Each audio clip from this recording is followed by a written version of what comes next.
The New Zealand Four-Wheel Drive Association's AGM for 2024 was held in the centre of the North Island of New Zealand at Taupō, supported by the Taupō Four-Wheel Drive Club and based at the Wairakei Resort. On Monday morning we met our guide Cam Raupi at the car park at Wairakei Resort for the driver's briefing. Well, welcome everyone. It's good to have you all here. Thanks for coming.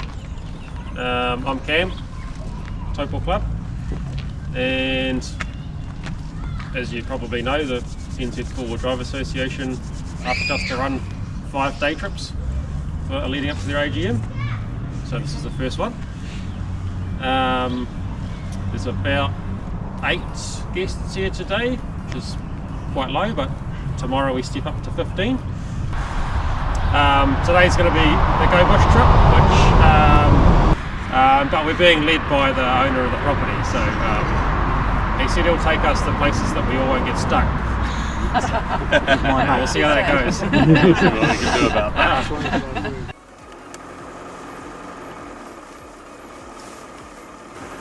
From Wairakei we had a bit of a drive to our first track, southwest around Lake Taupō to a private four-wheel drive park called Go Bush, near the top of the Waituhi Saddle between Kuratau and Taumaranui. Lake Taupō is an active caldera volcanic crater lake and was formed by 3 large and 26 smaller eruptions, the most recent of which was about 1800 years ago. A caldera is a volcano that forms on a thin layer of the Earth's crust that is too thin to support the weight of a cone, so collapsing back into the magma, forming large craters that can fill with water, with the outer edges forming a series of ridgelines around its circumference, which we'll be exploring over the next 5 days. I was surprised to see only 8 vehicles on the run for the first day, but the lower number proved to be beneficial due to the track conditions. Go Bush is a privately owned 3,000-acre four-wheel drive paradise, extending from State Highway 41 to as far south as the Whanganui River, consisting of old and regenerating native forest. The area now occupied by the camping facilities was the site of a sawmill in the early part of the 20th century, and a tramway extended from this site all the way to Taumaranui for the timber to be loaded onto the railway network.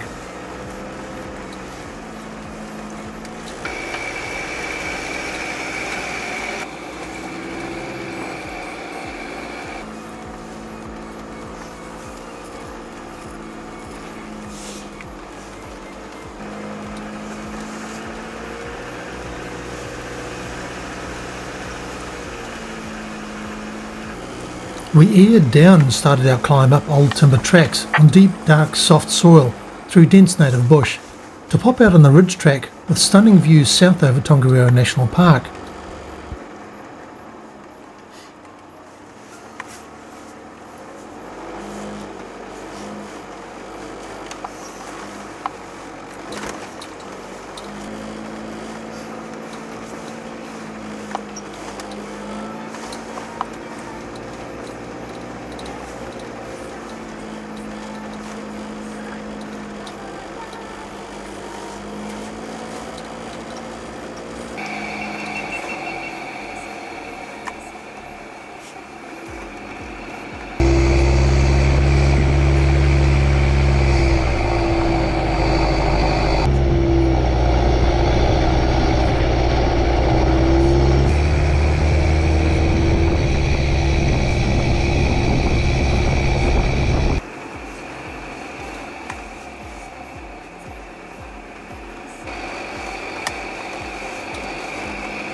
A tree had come down in recent storm, so the crew helped the property owner to clear the track.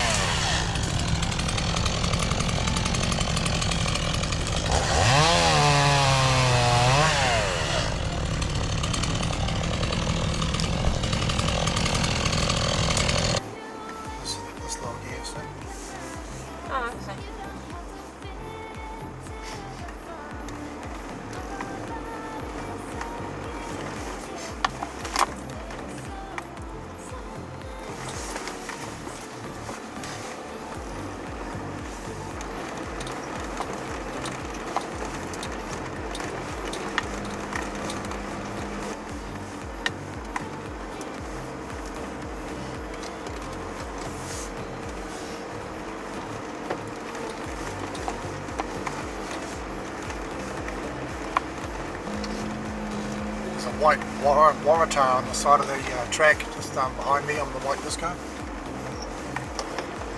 Roger that, thank you.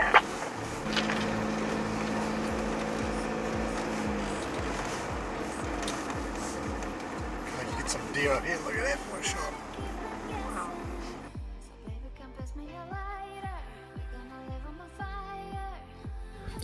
It was lucky we had the property owner with us, as there's masses of tracks going in all directions.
Might have been an opening on this side.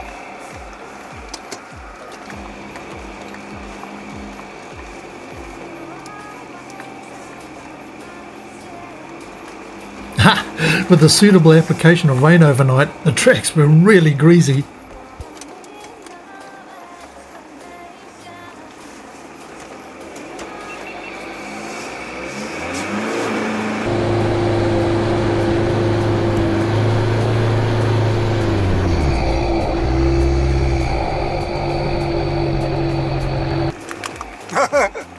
That would be a good one for you to film backwards. I was filming for a while. He was completely solid sideways. Who's behind us? Brett. Oh, it is Brett. Yeah. Oh, bugger. Quick.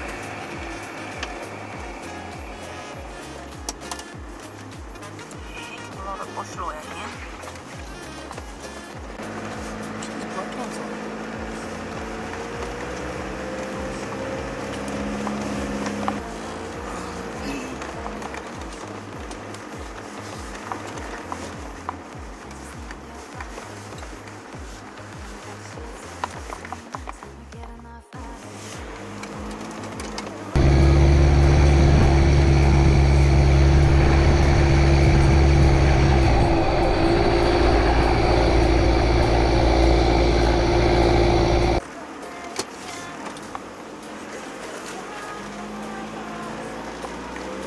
We reached the edge of the ridgeline, so we turned round and headed back along the same track, which brought us to our way down.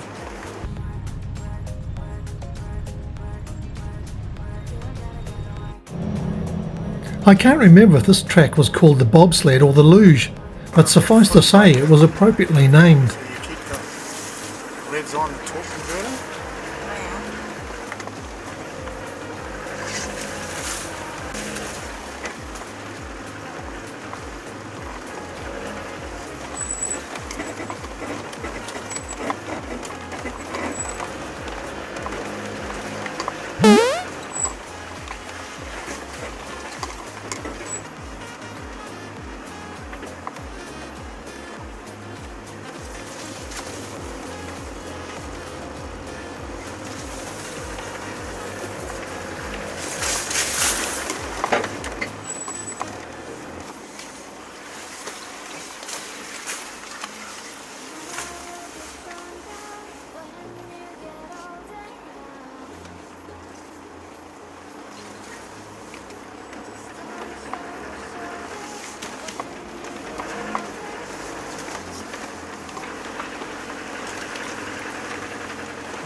Diff dragging up.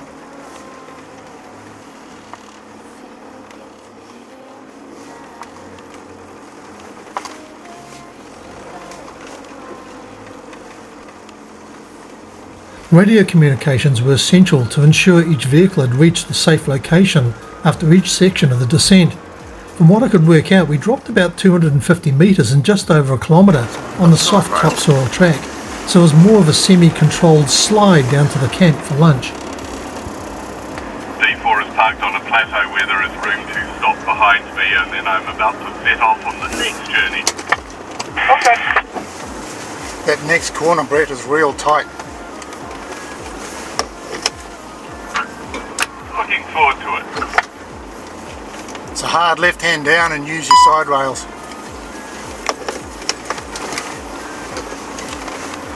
I wish mine stuck a little further out from the body than they do. They're very discreet. Yeah, well, it's a little excrete too when you go around it.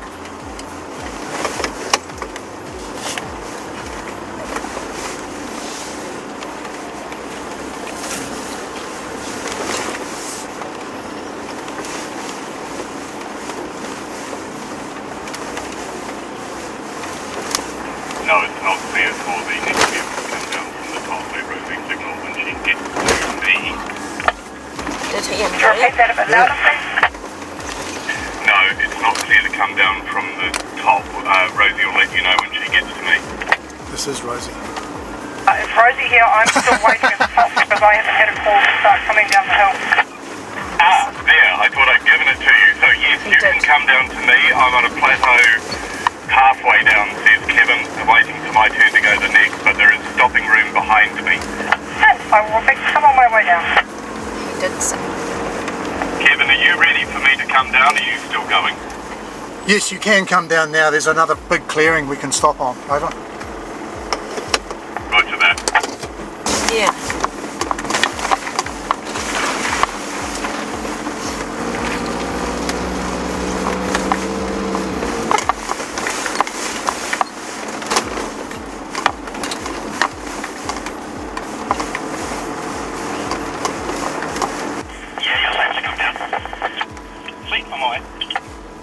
You can see in this shot there are no tyre tread marks, so everyone is just sliding down these sections of track.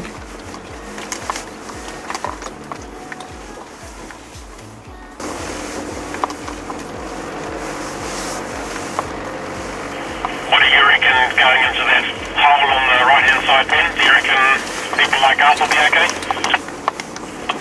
It's pretty big. Do you reckon we can fill it up? I can bring a spade up and we can do some digging here. He's only just around this corner here.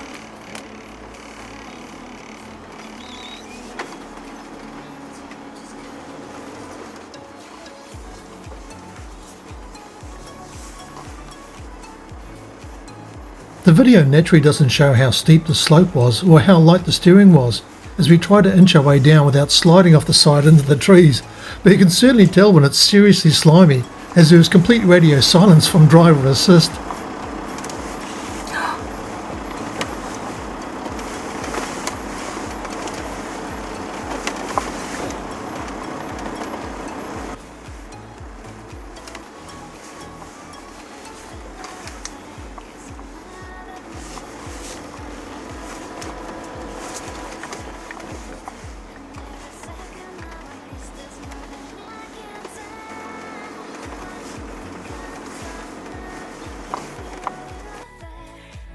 Everyone made it down the luge without too much damage to the upholstery for a nerve-settling lunch break at the campsite.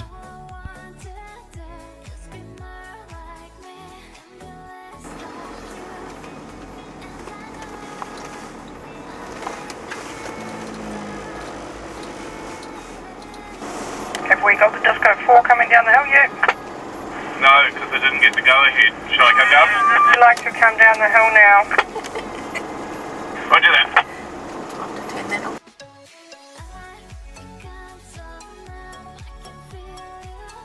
The heavy gauge steel side rails are designed to keep the soft aluminium panels off rocks and logs, and judging by the amount of paint missing and the dirt stuck in the bars, they were doing a great job.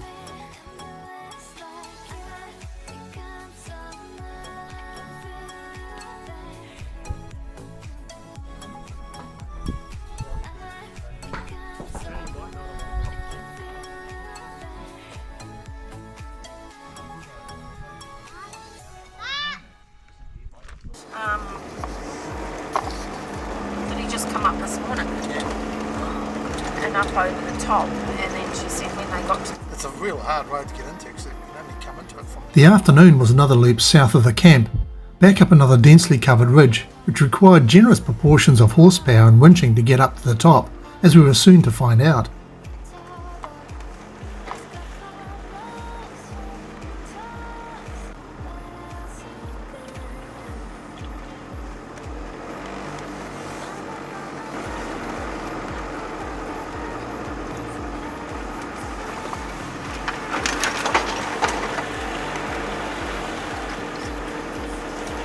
Is that cutting? Is it's an old tramway cutting, is it?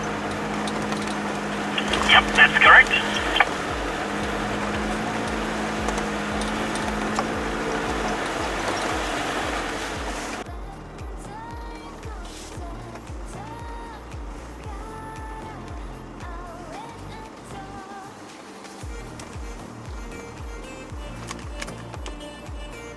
When taking your 2.5 tonne four-wheel drive for a slide down a greasy track, it's really important to know exactly which way your wheels are pointing.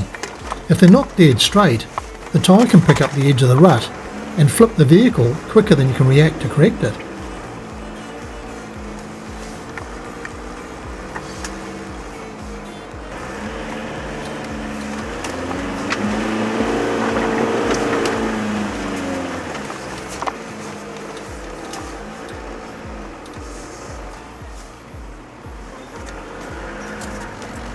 Got the rough back in on my way out of the bottom.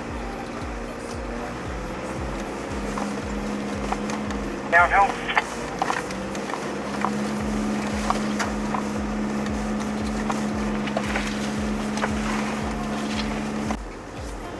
Now we're tomorrow.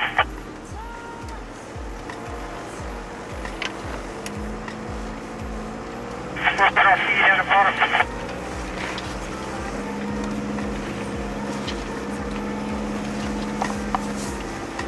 Over.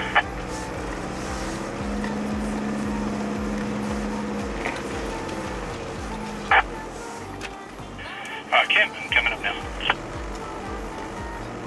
Right, mate. Waiting for you.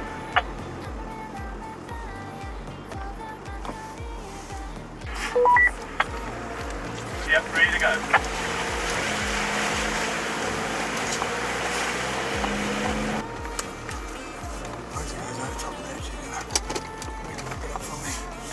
There we are.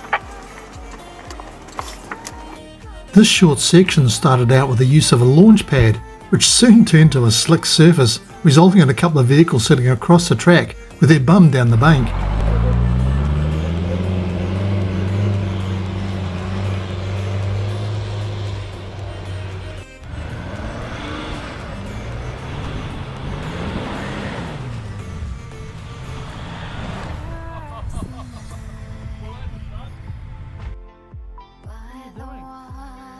Stop mucking around.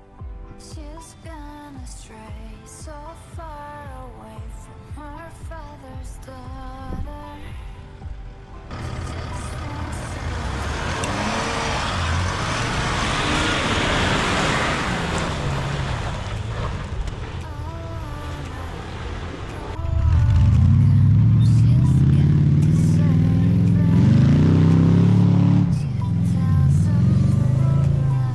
I decided to let the tyres do the work and made a quiet takeoff to build momentum once in a straight line.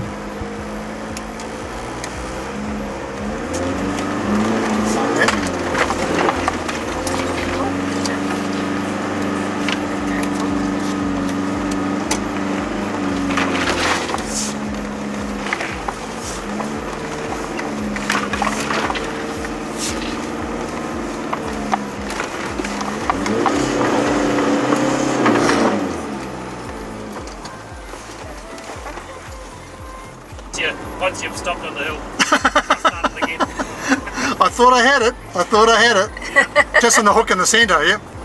And it worked, until a tight left-hand corner with a step up and a large tree on the right to bounce off caused me to back off too early, but a relatively easy recovery.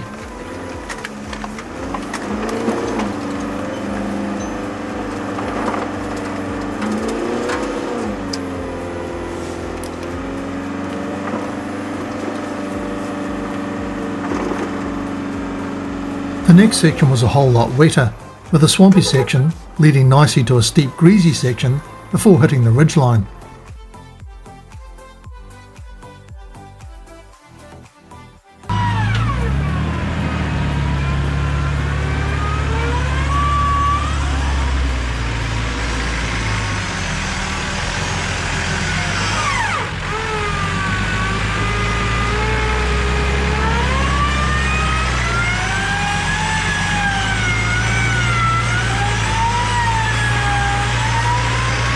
Our host got stuck in and cut some punga logs to give some traction to the vehicles and reduce the impact on the track.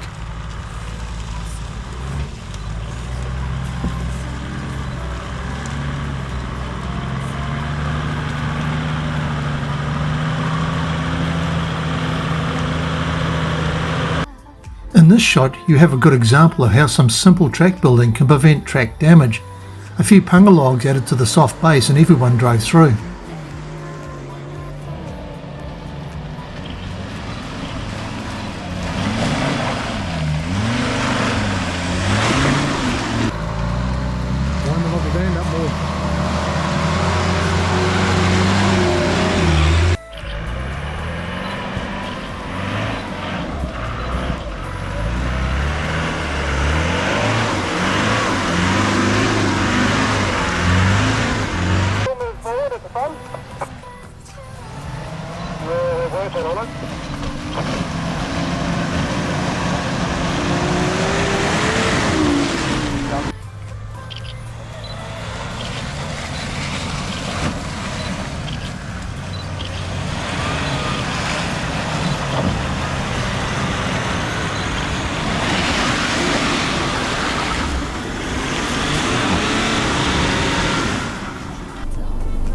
Okay, we're good for the next vehicle to go through the fog.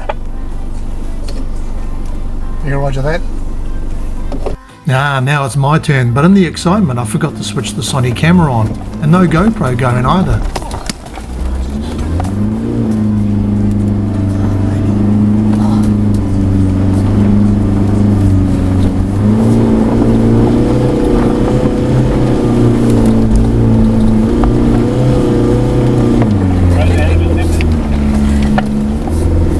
Didn't turn the camera on, did I?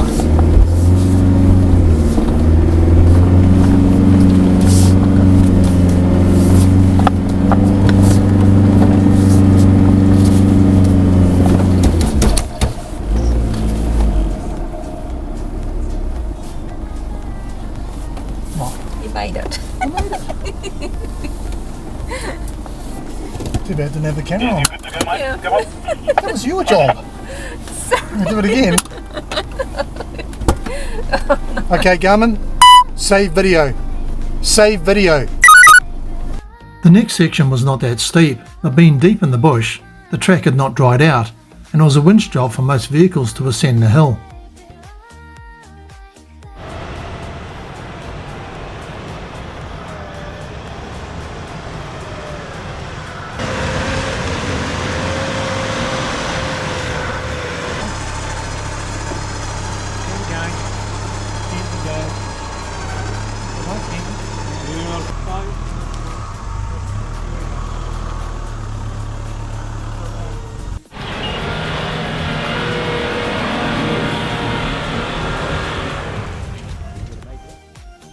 With enough vehicles scraping the wet bits off, I was able to drive up the slope.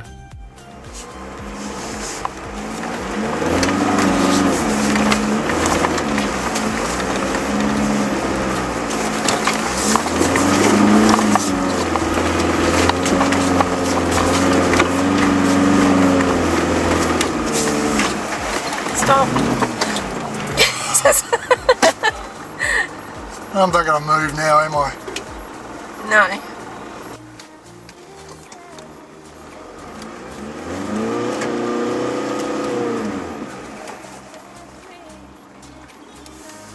Once we reached the top, the ridgeline proved to be a very narrow track between the trees, with a deep rut leading straight towards an exceptionally large kaikatea, preventing us from gaining any momentum to get over a small rise on the other side.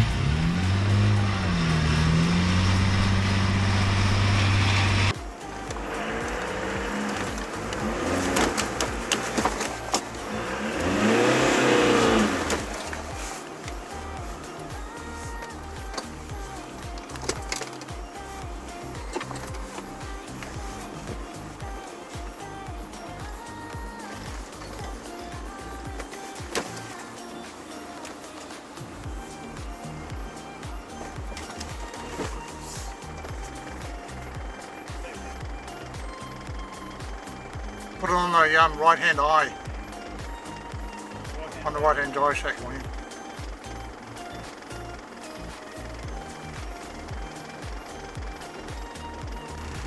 A gentle tow and I was able to steer around the tree without inflicting any damage to either the tree or my body panels. Perfect. That'll do ya.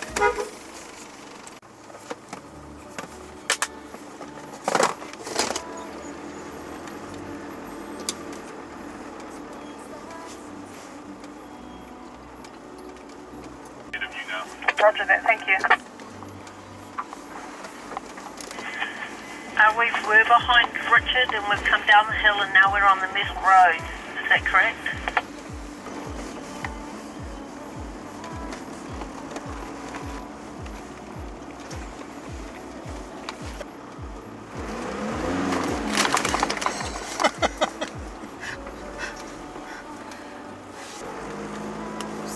Are we just following this gravel road back to base? Yeah, roger that. We came through here this morning or this afternoon. Yeah, but that doesn't mean that's the way we're going now. Yeah, true that. I opened the bonnet to connect the air compressor and noticed some fibres flapping on the fan belt. For some reason my Discovery chews fan belts every couple of years, so I always carry a fan belt spanner and a spare drive belt, making it about a 5-minute job to change on the road. It was dark by the time we pumped our tyres up and got back on the road. Due to the tacky viscosity of the soil, my wheel balancing was way out, resulting in a very bumpy ride back to Taupō and an early morning visit to the truck wash.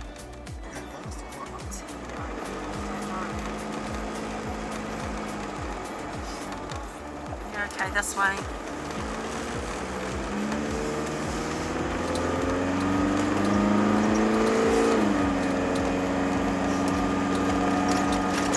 With bad weather predicted for tomorrow, I'm guessing we'll be doing a basic road trip around through Poriora Forest. But I could be wrong.